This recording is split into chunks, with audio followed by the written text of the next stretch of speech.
کراچی میں میٹرک امتحانات بعض امتحانی مراکز پر شدید بدنظمی کا شکار ہیں۔ اچانک سینٹرز تبدیل ہونے اور سینٹرز پر موجود پہلے سے سینکڑوں طلبہ کی موجودگی مسائل کو بڑھا رہی ہے۔ Landhi government boys secondary school Khuldabad میں اچانک 300 امیدواروں کا اضافی بوجھ ڈالا گیا تو امیدواروں کو سخت دھوپ میں صحن میں بیٹھ کر پرچہ حل کرنا پڑ رہا ہے۔ مزید جانتے ہیں رون نیوز کے نمائندے سید وسیم سے۔ جی وسیم، اپڈیٹ کیجئے گا۔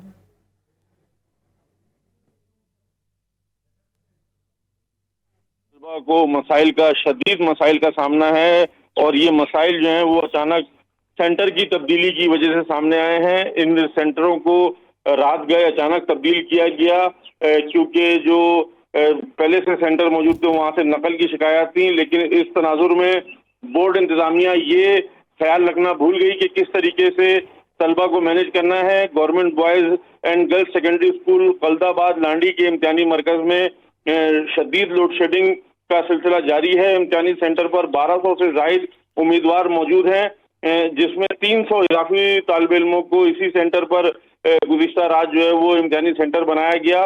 تو جو وہاں کی انتظامیہ ہے ان 300 مزید بچوں کو اکوموڈیٹ نہیں کر پائی اور ان کو اسکول کے صحن میں بٹھا کر پرچہ حل کروایا جا رہا ہے، جس پر والدین جو ہیں وہ شدید تشویش کا شکار ہے۔ ان کا یہ کہنا ہے کہ کس طریقے سے یہ امتحانی سسٹم جو ہے وہ چل رہا ہے، جس میں بچوں کو ایک پرفضا اور بہترین کشادہ امتحانی کمروں کے اندر بیٹھ کر پرچہ حل کرنے کے بجائے ان کو صحن میں بیٹھ کے پرچہ حل کرنا پڑ رہا ہے۔ ہماری بورڈ انتظامیہ سے بات ہوئی تو بورڈ انتظامیہ کا یہ موقف سامنے آیا ہے کہ گزشتہ روز تھوڑی سی مشکلات درپیش آئی تھی، تاہم اب جو ہے وہ آئندہ کے پرچوں کے اندر جو بچے باہر بیٹھ کے اس طریقے سے امتحان دے رہے تھے ان کو کمروں کے اندر بہتر سہولیات کے ساتھ امتحان دلوایا جائے گا۔ جی بہت شکریہ سید وسیم آپ کا۔